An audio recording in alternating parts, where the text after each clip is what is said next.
Hey everybody, it's Kate Quinn from Fabricated Quilts, and I am here on So Steady Facebook Live on Sundays, and I am so excited to share some fun designs and some great tips and talk about a specific techniques. In particular, we're going to talk about different ideas for cross-hatching today and how those can really enhance some different elements of your design. So that's going to be our biggest topic. I also had a request from somebody, from a customer, from a ruler worker, to show specifically how I can use crosshairs to create 24 points of division.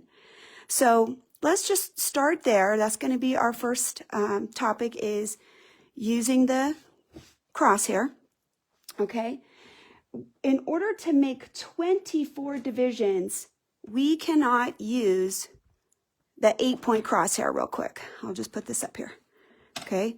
The 8-point crosshair, it's only going to be able to be multiples of 8 in even dimensions. So it'll make first 8, and then if we split that in half, it'll make 16. And if we split that in half, if we have 16 wedges like this and we split those in half, it's going to make 32. And I would do it the same way that I'm going to show you with the 6-point crosshair, but of course the numbers will be different. So this one is just the 8-point crosshair. I'm going to do this one first because we're going to use the 8 lines when I do one of the other designs. So very basic. You just center your design. You can center the actual crosshair right on your block if you want to. And here, I'll lift this up just so I can shift this a little bit more smoothly. Try not to move anything so I can get these other lines. Okay, normally I would do this up on my design table. It's hard, I think, to do it right here, but then if I don't, you can't see it. So I'm using my Air Erase pen. It has a roller ball, and this tip fits very well inside of these crosshair marks without making weird double markings or anything like that. So I'll show you when we get done. And make sure you put your center dot in. If chalk liners are great, but if the color of chalk is not working, then you need to find something else that's going to be suitable for your project. So if I'm using fabrics that I need a little bit of a darker mark, like white doesn't work well, I really like the Air Erase marker. So this was just 8 points, okay? You can see, nice and clean, very easy to mark. Now, how do I split this in half if I need to? We have to look at the crosshair itself. Let me grab a little card to put behind.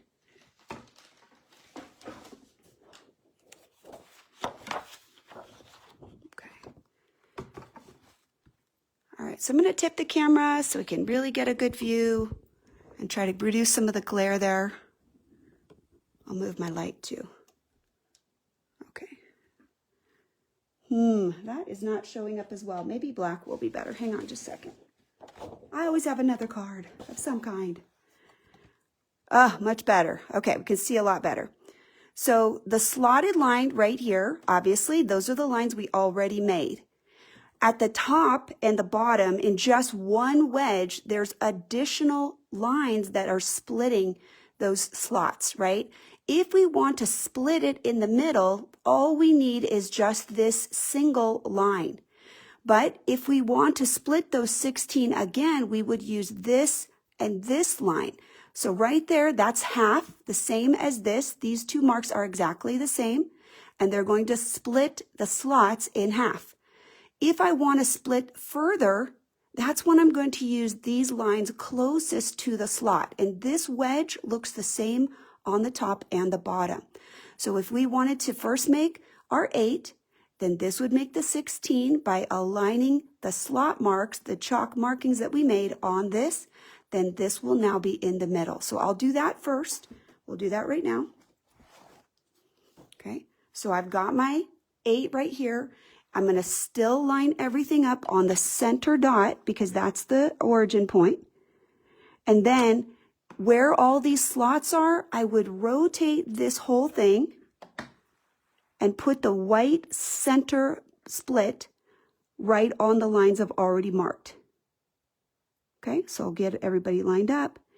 And now when I make my slot marking, that is right in between. So let's kind of scoot over. Let's get back to our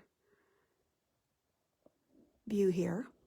Okay, so now you can see we've got the marked line is on the white split line that's on this plastic, and now our openings are in the middle. So let's go ahead and mark those quickly. So this is only going to mark right now the 16, and that's 8 and 8. We've made 2 sets of marked lines. So now if I want further markings, this one's already marked, right? But if I want this one in the middle, watch what I'll do. From this position, let's see if I can just, I need this to be up a little, but I'll just rotate slowly so you can see. I'm going to put this smaller split between these two on the marked line. Okay? Then I'll mark again 8 lines. Notice that this line is now in the middle of these two. Okay? So we'll mark again. Let's make sure my center line is lined up. Here we go. Okay? Now, this is 24 lines. It's 3 times 8. But I'm going to show you something really quickly why this doesn't work to make 24. Okay. We have just split half of our spaces. We haven't split all of them, right? We just found the middle here, but we don't yet have the middle. And it looks like maybe I missed a line too. So this requires 4 positions. 4 times I have to position the crosshair to get all of these lines the way I want to. So if I know that I've got an area that is missing, I'm going to put that slot in the middle and see what lines I can get closest line aligned, right? So we want the slot in the middle of the gap, and then I can use whatever other reference lines will align nicely, like right here, and further down on the bottom, several of them will line up, and this one is right in the middle. So that's where we're using this little secondary split here, not the center one, but these 2 little tiny ones that are close to this slot. And we have to do 4 iterations, and each time that we do it, you're going to double up. So 8, 16, and then 16 times 2 is 32. And if we tried to do it again, I would lose my mind. So 32 is most I'm going to go. We do have the opportunity to do more than that, but I really don't want to. That's too many markings. My eyes go bonkers and I can't take it. Okay, but I'll mark this. You'll see that that's a lot of lines, right? That's too many lines. Right there, get that one in there. And like I said, I think I might have forgotten this line. So, you know, if you miss one, you can just go back in there. It's fine. Just center your dot. Line up your lines. You can see I'm aligned right here. And then we'll just put that one in. Okay. Why would I ever need so many lines? Sometimes you do. That's just how it is. I don't necessarily need to align a template on every line, but let's say I want to put some kind of like an arc or something like that. Maybe that line in the middle is to allow me to put a template in the middle and align it between the 2 designs. And you'll see that a little bit later. Okay, so that was our 8-point crosshair, and we made 32 reference marks, okay? So we are going to do one design that is the 8-point crosshair and one that is the 6-point. So let's mark the 6, and then we'll be all marked, and we can put those away. All right, this one is the 6-point crosshair. The reason that this will make 24 is you are making 6, and then you make 12, and then you're splitting each of those 12 in half again, and that makes 24. And the math on that is it's 6 times 4, 6 marking elements, and then making that 4 times. Okay, so same thing. We're going to just reference the same details again. And I think you'll be able to maybe see this even better with this, because right here, these are much wider. The lines will be a little further apart. So I've got this aligned, and I'll make all 6 of the marks first. Okay.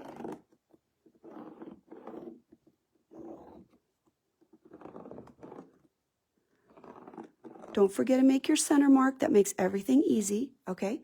Now, let's just rotate a little bit. I'm just going to hold my foot out of the way and just rotate until the center mark is on that marked line, okay? Then double check your center. Get all of the white reference lines aligned, and now all of these slots are right in the center. Okay, so we'll mark those. That's 12 lines for our design right now. Let me pull this forward. I don't think that line marked very well back there. We're just gonna make it a little bit more visible. And then one right here.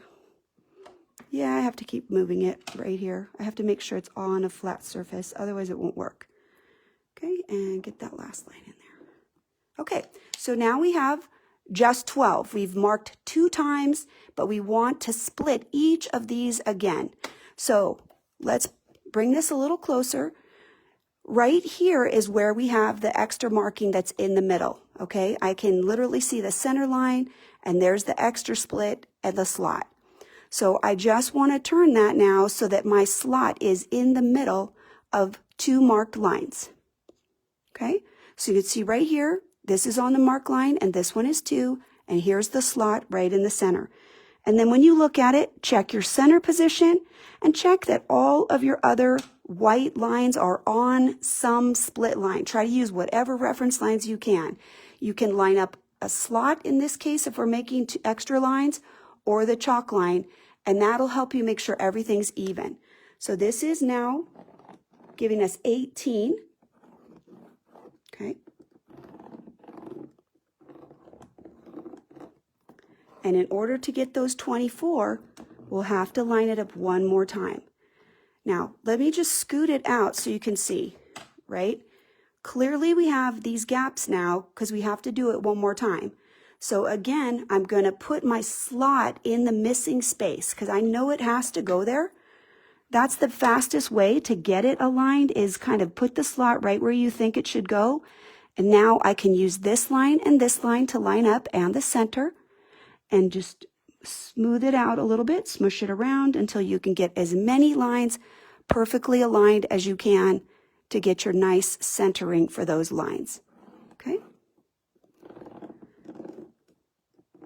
So not hard to do, it just takes several times of putting the lines in, right? It's not as hard to make these lines. You're just gonna have to put the template on and mark a few times. Okay, so that's it. Now we have 24. And we'll start with this design right now today. All right, let me set this down so it won't fall down. All right, let me grab my paper samples so I can show you some ideas.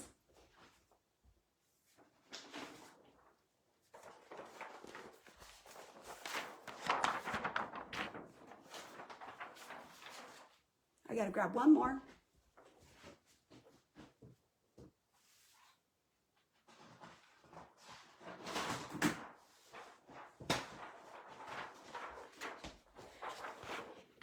I'm making full use of the extra paper that I received. I have several of those the sketch pads from So Steady that maybe the lines aren't exactly perfect, and they are great for designing because I just use the tar of them on the back.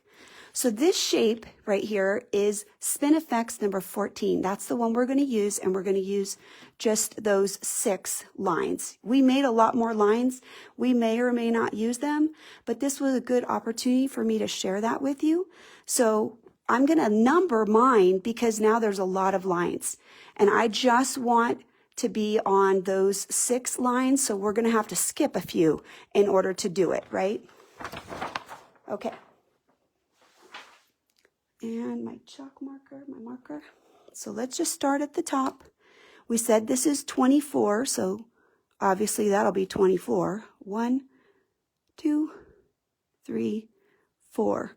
So when you have a lot of lines and if you get confused, make sure that you number them, and that will help you keep track of what line that you should be on, because I do get a little bit sensed out when I have this many lines. I find that a little bit of trouble for me visually. So I think that the numbering system can help me. And then I'll just do a quick check and we'll just make sure that we know how many lines that we need to skip each time. I'll show you what I mean in just a second. 20, 21, 22, and 23. So when we start, I'm going to put the first one this way, and one of the 6s will go this way. So I'll put the star down on the bottom. And let me just show you what I mean. Since I'm only using 6, if I align one of the slots here at the top like this, then I can see what other numbers am I trying to use right there. Okay, so I need 4 and 8 and 16 and 20. So just real quickly, I'll just put the little star right there and on number 4. And then we'll just turn this over and put a little star on 16 and 20. Okay, so that's just a quick way to help you know which numbers that you need if you're doing this kind of thing and you have a lot of extra marking, which, you know, you can use for different things, but sometimes it's hard to navigate around them. Okay, so we're using the largest of the Spinifex number 14. This is a very similar shape. We already played with the bloom template, and I want to use this part going out, so we'll be spinning the foot around this anchor right here when we line things up. Okay, so we said we wanted to do it on 24. So I'm going to put my grips down and I'll line that up. Okay, and then I can start sewing. When I put my template inside, I want to get right where that needle position is before I do anything else. I'm not going to worry about the template until I get my needle right where I want it, right through the center dot. And then let's pick up any threads so that we have our bobbin on top. A lot of times people ask me, why don't I go ahead and anchor my thread right here? My foot is over this space and it's not really easy for me to cut this right now. Plus we're going to sew back to this spot so many times that I don't want to put some threads that are going to be kind of bulky. So let's go ahead initially and just sew maybe one and tack it off, and then we'll worry about trying to cut those threads afterwards. You can line up right here on the line. There's a line that goes right straight across. If this is not long enough, we could extend it. I'm just going to estimate it. It'll work well enough for what we need today. Okay, so as we're getting started, this design goes around an outside curve right there. Okay, so right when we're doing that outside curve, maybe we need to go just a little bit slower so we don't lose track of our space. As we're sewing around this, it's easy to kind of swoop out a little too far. So just hug that corner and let's go ahead and we'll sew back down to the bottom. And then once that's anchored on the next one, we can go ahead and we'll cut those threads. We'll just do one more. So I'm going to adjust my hand position so I'm a little closer to my workspace. And I think I'm going to go ahead and lift up my foot just a tiny bit. It does seem like it's a little bit lower than I want for this batting. So I'm going to just press some buttons. My machine has some buttons where I could just raise the foot up a little bit by adjusting the button. So there's the first shape. And then again, as we said, we're going to follow our little stars.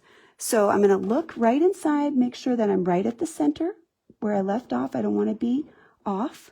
Maybe I won't. I am off actually. Oh, I went a little crazy, too far. Okay, well, we won't go too far this time now that we have a little bit more room. So everything should fly with me now. Okay, there's my little bit of slow going over that one area, coming right up to the top. This is a big template, so I'm going to bring my hand a little closer, but let's go ahead and cut those threads now so they'll be out of our way. Okay, that way we don't have to keep moving them around now. All right, here we go.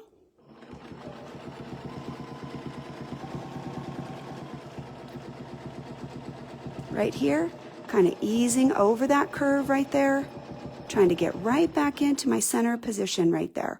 So I do have a little bit of a wing out, a little bump on. I'll fix that later. It's fine. Okay, let's go ahead and put all of these in pretty quickly since this isn't really the main portion of the lesson. But this is the bones for the elements that I'm going to show with the cross hatching. We're going to show you how we can use different parts of this design and then add cross hatching to embellish it or emphasize certain parts of it. And I'm going to try and do it maybe in 2 different ways, just to let you see 2 different options. Okay, pretty design, isn't it? It's really big and open and has a lot of really great fun. So, somebody I guess maybe asked, this is the 11.5. This is the Spinifex number 14, and it is the largest size. Okay, so we'll just keep going around. I'll always bring it to the front just so you can see a little better. I'm lining it right up on line number 12. And right there, we should have that 1/4 inch right there that's making that cute little interplay between the designs.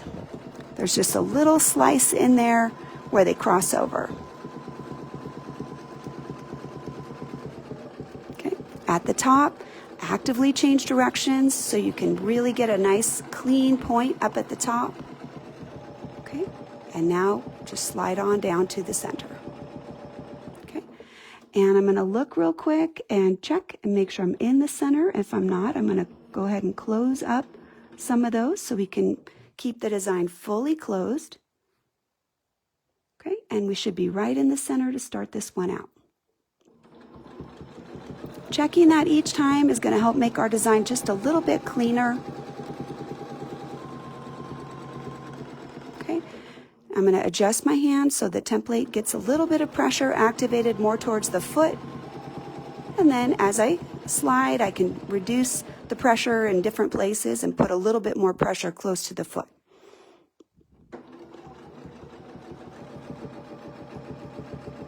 Okay, I'm right at the center, and this is the last one. When I look at this, it's nice if both of these are the same distance. When you have everything lined up, I'll come out just a little bit more so you could see right at the tip there. Okay. When this is on the center line right there, it's important that we have the same amount of distance. So visually, that can also be a good thing for you to check. That means that we did a pretty good job, the design is centered, and that we should have the same look on one side or the other side. Right? Not one side going to have a little bit of a bigger overlap or something like that. Okay, activating these grips here at the top and then actively changing directions to come back down. Okay, over that little hump and right back down to our center. Okay, now I'm going to take this off and we're going to start working on some areas that have some little fills in here, and I'll share those with you in just a second. That's why I love this. I can take this off, put my key back on. I don't want that to get lost. Okay. Now, when we have shapes like this, we can go ahead and start putting some cross hatching in here. We can do it in different ways. I think for this design that it would be fun to follow this line a little bit and put some lines like this. You can always draw them in a little bit with your marking pen and see, does that look like that would be a fun idea for me or not? So let me go ahead and just mark it in. If I'm following this shape right here, I can just vaguely go like this. Okay, and then try it on the other side and say, do I like that? Now I'm going to do it with a tool, but that's kind of a way you can preview what you're going to get, right? And we don't have to crosshatch all the way down, but this will add just a little bit more quilting into this design because this is kind of large and open, and then that just adds a pretty little detail right there. So I'm going to cut my threads. Let's see, we'll tack this in a little bit before we do that. Needle up, foot up, pull it out, and then we'll line everything up. Okay, when I hold on to this loop and I release the foot, right there is that bobbin thread. So I can easily cut that thread and then I'm all tacked off. Okay, all right. So let's go ahead and talk about what tools are we going to use to make these crosshatches? There's a couple different ways we can do it. So one of the ways that I think is fun is looking for an arc that might fit, that might be a similar look to it. I just set my template down. Where'd he go? Oh, here he is. Okay. So let me show you. With this one, I can use this actual template. He doesn't have a lot of reference lines for me to use, but if I align it right like this on the existing line and I sew down this way, I can make a 1/4 inch crosshatch, and I can keep moving the template in to do it. So we'll do that on this one. And this is one way that you can use the existing template to make that crosshatch look. Okay. So I'm going to start with my foot touching right here. He's touching this side, and we're going to echo down this way. So let's put this in before we start. That way we can just keep sewing. We don't have to try and put that in. I'm picking up my thread in the existing stitch line on the back there. Okay, can you see it? I'm right there in the existing stitch line. And I'll pull up my bobbin thread, of course, and get my foot seated. What I'm looking for right now is that the foot will touch this side. Okay, so my needle will be in the exact spot where I'm going to start, right on this back seam line, this one, and the foot is touching. So when I line this up like this and I make it touch, that's a 1/4 inch right there. So I can manipulate that whole shape to be right along that spot. Let's bring the camera in just a little bit more, a little bit closer so you can see as we go. Okay. Now, let's go ahead and we're going to stitch all the way down, and I'm going to put a few slow tacking stitches right at the beginning so that we can anchor that area because we haven't tied off or anything. Okay. So we'll touch. I'm going to come back to the top, and I'm going to stop when the foot back here touches this side. I'll show you why in just a second. Okay, so I'm just slowly getting my foot aligned. I'm going to rotate the whole thing so you can see the other side. I want the foot to touch right there, and there's a little gap, so I need probably 1 or 2 more stitches in order to close that gap. 1, 2. Now, the foot's touching on this side, so let me show you what we'll do. I'm going to scoot this over to this side now and line up the line as best I can. I'm aligning this right on the existing curve. You can see it as well. Now, I'm going to go down, close the design this way.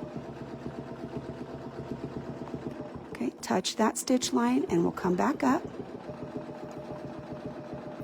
And I have to close all the way to the top right there. And then I'm going to come back a little further. I'm looking for the back of the foot now to touch this line right here on that side. Okay, so I'm going to just tilt it again. We're just kind of showing you the back side of the foot, the back side of the foot each time. Okay, so see how it's not quite touching that line? So I'm going to take 1 stitch back because I went a little too far. Now, if I push that over, I align that right up on the existing stitch line right there, maybe 1 more backwards. Okay, and now I can sew down and up, right? To close that line, I got to go both directions to close the line.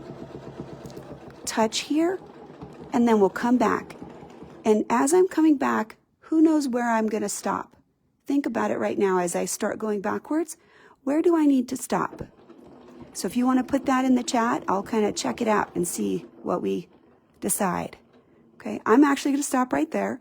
I'm looking for this foot to touch this line. And what I'll do is I'll do 3 lines, right? So we've done 2. I think I'll do 1 more on each side, and that'll show a nice little crosshatch. So right there, I need to be touching the existing stitch line to get that 1/4 inch. And then I can line that right up, and we'll go up and backwards. So close. We have to close each side in both directions. Okay. Now when I come back this time, same thing. I'm looking for this 1/4 inch back here as the foot is traveling. I don't need to go any further because I've already closed that top line. So maybe just 1 more stitch until the foot is touching that. curvature right there. And then we'll just scoot this over and we'll line it up. And because the curves are changing and shortening, I might need to manipulate this a little bit. You're looking to kind of get the best shape, right? Whatever you can get from this curvature on there. Try to line it up as best you can, because then the top is going to be a good parallel as well. Okay, so we'll close the top. And because a lot of these are already double stitched, I'll just go ahead and double stitch this one right back up here, and then we can tack off. So needle up, foot up, okay, and then we'll just pull this away to lengthen that bobbin thread under there, and we'll get lined back up right where we left off. So my needle position will go down right where I stopped, and that's where I'm going to pull up that bobbin thread. So there's my bobbin thread right there, the little white. Make sure my bobbin's all the way pulled up to the top. Then I can cut that. And we're all tied off. Okay. So what do you think? I missed the last line? I did! Oh my goodness. So, good eye. So I would go back in and fill that in. Oh, that happens, right? I don't even consider that bonbon. Everything looks good, but we'll just put our needle back in there and we do the next one, right? Oh, good job. I'm glad you guys are paying attention. When I look at it through the camera, sometimes it's like this big, right? But there, I think you're definitely right. I would certainly want to put that in. And that's going to also help keep that line of balance. As that next line gets put in, the cross will happen basically right on the center line. So this is why having extra lines can be really valuable when we're working with different elements of the design. So let me go ahead and show you another idea that we can do. Sometimes we can pick a different shape. So we have 6 in here, and I can do a different crosshatch on this bottom section using maybe this curvature or something like that. So first I've got to fit the arc to the design. So if I'm trying to echo this one comes in a lot further, right? So what we can do here is I can use some kind of curve and I can come up this way like that. And then we can make the other ones cross over. So we can't make it go right to there. It's got to kind of come over a little bit so these lines can cross over. So just like we did with the other one, I'll kind of draft a little bit on this to show you what I mean. If this is the line that we're trying to go across, we don't want it to come back to this center. We have to kind of make it go like this, right? It has to cross over itself, just like then this one would cross over. So we'll just do maybe 2 more. And that could possibly even go right to there. We could even use that as the reference. That could be good. I don't know, we'll have to look at what I have. But we've got to make them cross over. So then this one would come over, and maybe that one. And that's going to give a much different look than this one. So let me go ahead and show you. I think we need a bigger arc. So I chose the 6-inch arc, and that's the same one that is available in the Flower Power set. It's also available in the arc set, and it's also available just by itself. So it's a little bit longer. And what I was trying to kind of do is make it sort of match the existing shape. So I put different arcs up and I said, okay, I think that one kind of looks really similar. It's touching in several areas, maybe not every spot, but I think that would look very good with this shape. So since we're doing every other one, let's see, 1, 2, we'll do it on this one right here, because now it doesn't have any markings on it. So we'll use the existing space right there, and let's put 1/4 inch. So we're using the first reference line there, and we're aligning basically to this part, right? Because it doesn't fit all the parts, right? So when you look at it, this one is on the 1/4 inch, but this one up here isn't. So pick a spot. So what we can do in order to emphasize that spot and keep everything the same, this is where we can use the ruler stickers. So I'll use pink because I love pink. And I'll put it right there as my reference. And when I line up, I can try to line up right at this point.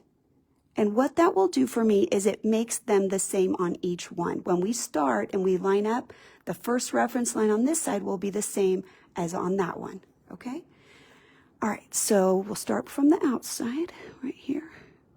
Gonna get it lined up, trying to get it aligned as best we can, as much of that line. And if we use that same random rule each time, I think that'll make it look really good. Okay, and so what I thought is fun with this design, we'll have 3 of the petals will have the cross hatching one way, and 3 will have the cross hatching the other way, and that'll just add a little different look to the whole design overall. Then it won't be the same each time.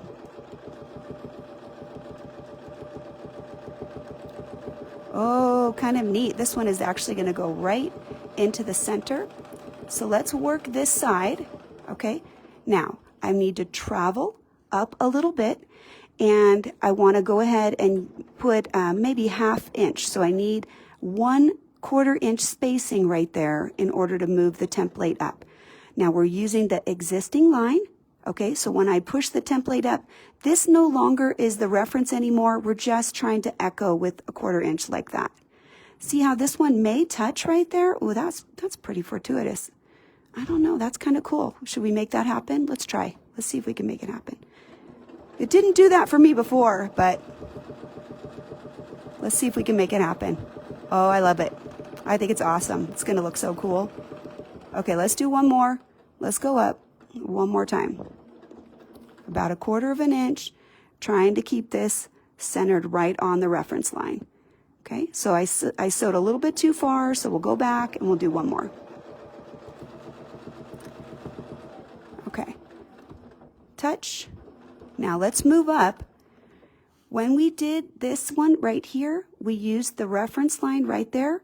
So now we're already on this side, okay? So let's get it lined up. We'll put our ruler sticker and we'll line this up. And now we're pretty close to where we need to be, right? We've got this aligned, we've got the arrow, and our foot is basically touching. So we hardly have to do anything. The only thing that you have to remember is you have to go backwards with this design. If you don't close that arc, you're gonna end up with a little gap, which looks funny to me, okay? So come in until you touch, okay? We'll come back, and we're traveling on the outside of the design right here, okay? So just like we did over here, let's just move up a little bit. Not too far, because now remember we made this one match? Well, we better make this one match too. Let's check it out. Oh, I think it's gonna look awesome, you guys. It's gonna look really good. We can even use our spacing gauge. Let's see where mine is. Let me grab it. Oh. I'm using my clear one today. I can't find my pink one ever since I went on my trip. Okay, so line it up right there. I think that looks perfect. So my foot's a little far. So I'm gonna go ahead and come back 1 or 2 stitches. We'll close that right on that existing part right there. I think that is gonna look so awesome. Okay, and then we'll just go up 1. We're looking for that 1/4 inch space, and then we'll line this up right on the existing curve, and we'll do the last line. And we'll keep it the same with the double stitching each time, just like we did before. Right there, we're finished. Let's go ahead and we'll just put our extra tacking stitches where we already have extra stitching right there. What do you think about it? I think that looks so cool. I can't deny it. I didn't expect this. When I did the other one, it must have been an 8 point because it didn't look the same. These actually touched and there was no gap, but I think it looks awesome. Okay, so let's close this off. And this way we'll have those 2 different cross hatches. So the first was using the existing shape as your crosshatch guide. You can make larger than the 1/4 inch. The way that you would make it larger is you would use your spacing gauge. And just real quick, so I'm not just talking and not showing, I'll put this up. These are a 1/4 inch, right? Small cross hatching. If we wanted them bigger, let me show you how we could do it. Okay, we'll use this one right here because this one actually is wider already. If I lined this up and I cross it over the line 1/4 inch, that's how I could make it bigger. And I could measure that using my spacing gauge, right? Okay, perfect. So now I'm going to get the 1/2 inch. If I wanted it to be bigger, as long as the curve is visually parallel, I can still do the same thing. I can measure it as a 1/2 inch with the spacing gauge. So you can change the spacing even if you're using the template itself as the crosshatch guide. You don't have to necessarily do only 1/4 inch like I did. You can do a bigger crosshatch. Just use your tools and they'll work for you. Sue, you mean marking it and then moving the template over? Sue Quill asked, what about using a stitching line disc? Okay, so for example, say I put this on here and I had it lined up. I could use a stitching line disc, but the stitching line disc, oh, does she mean Echo Guide? Yes, possibly. What you might run into with the Echo Guide is you may not be able to complete the line, right? If the Echo ring is so big, you may not be able to complete it because this is not that much bigger than the existing space. I understand. Yeah, I guess I misunderstood. I understand what you're saying about the Echo disc. Let me grab mine and I'll show you why I think on an inside, I don't think it'll work. You have to play with it because this is only so far and we're echoing and we're trying to line this up on the shape. Notice that there's no room here. So right here, if the Echo disc takes up this much room, the needle will not be able to get to the reference line. I'm not going to say no. I'm going to say you need to play with it, right? You'd have to check and see. I would test it out first. And you could test it with your stitching line disc with your Echo Guide on it, right? You could test it off of this just on paper and see if there's enough room so that you could close that crosshatch. But I think that you would want to be careful. I wouldn't just start trying it. I would test it first because sometimes it's going to work and sometimes it won't. So we've used now the 6-inch arc as an Echo tool and we've used the exact template. Okay, so I'm going to put this aside for a second. Let's go ahead and we'll move to our next design. All right. Oh no, now there's so many lines. I can't work with so many lines. My brain gets all crazy. All right, let's start numbering. 1, 2, 3, 4, 5, 6, 7, 8, 9, 10, 11, 12, 13, 14, 15, 16. This would be a good place for my duo marker, which would be erasable without getting things wet. 32 lines is just so many lines. My brain cannot handle it. Can barely handle 24.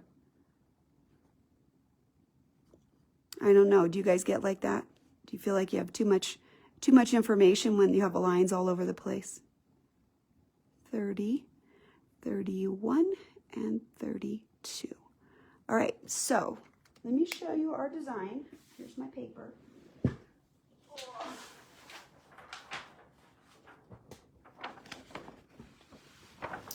Here's where we're going. And here is the crosshatch out here. And the design itself in this case makes also a crosshatch with this cool secondary design. But what we're going to be sharing is we're going to put these in. Let's see, how many lines do we have? Oh, this was the 24. That's why I'm so confused. I don't know. Let me see if I can grab another. This is not going to be right. It's not going to give you the right spacing here. I used the wrong one. No wonder my designs didn't work out, right? Just make some new creative thing going on. It's a good thing that we always have a backup plan. All right. Are you going to be irritated if I mark it again? I'll do it faster and quieter. All right, so this is the 24 lines. We're going to mark it really fast because we want to show you this awesome design without too much finagling, right? So I'm going to scoot these out of here. I'm using my ruler rack today, so I'm organized. I love it. It's so helpful. Keeps me from having stuff everywhere. Okay, so there we go. I'm going to scoot this a little bit so you can see what I'm doing. Let's see if we can adjust that camera. This way I don't have to worry about that thing moving so much when I'm trying to make those markings. Okay, we'll just mark them all and then we'll have to adjust our camera real fast. Okay, center dot. Okay, all 6 lines really fast. Super easy. Love these tools. They really make it worthwhile, I'm telling you. Being able to do all of this so quickly, it's really a blessing.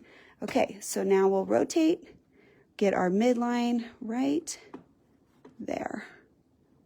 We need the slot right in the middle. So we're checking our center dot and getting all of our reference lines lined up.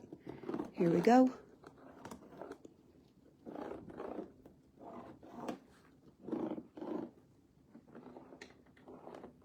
Okay, and now we do want the 24, so let's split it right in the middle one more time. The slot is in the middle of those 2 other positions. I'm going to check my lines all the way around just to make sure. Okay, center dot is aligned, and here we go.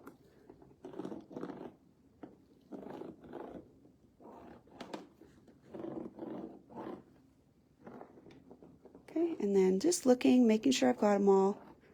Okay, make sure we can see them for class. And then the gap is right there, so I'll just turn my slot and put it in the gap. Get everybody lined up, all the reference lines lined up as nicely as I can. Right here, right here, right here. They're all lined up.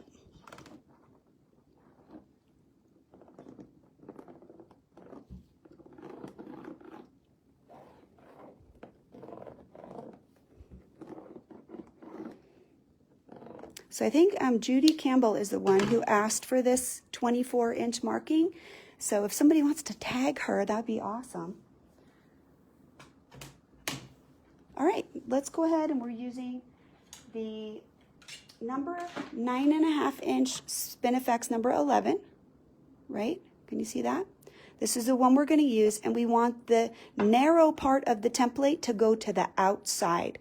Normally, we do it the other way with this to the outside, but the pointy part's going to go away from the center, and the center will be right here. Okay, so just put it on. Aligning that right in the center, get my needle right down. It's perfectly lined up. I love that. It's such a great feature. Makes it really easy to get everybody where you want it. I can kind of do a little bit of micro adjusting of my needle position if I need to. Okay, same thing. Now, we have 24 lines. How many of these are we going to do? We're doing every other line, I think. Let me double check.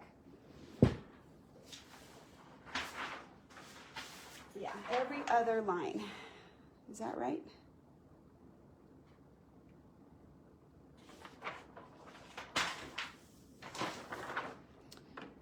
Yes, every other line. Okay.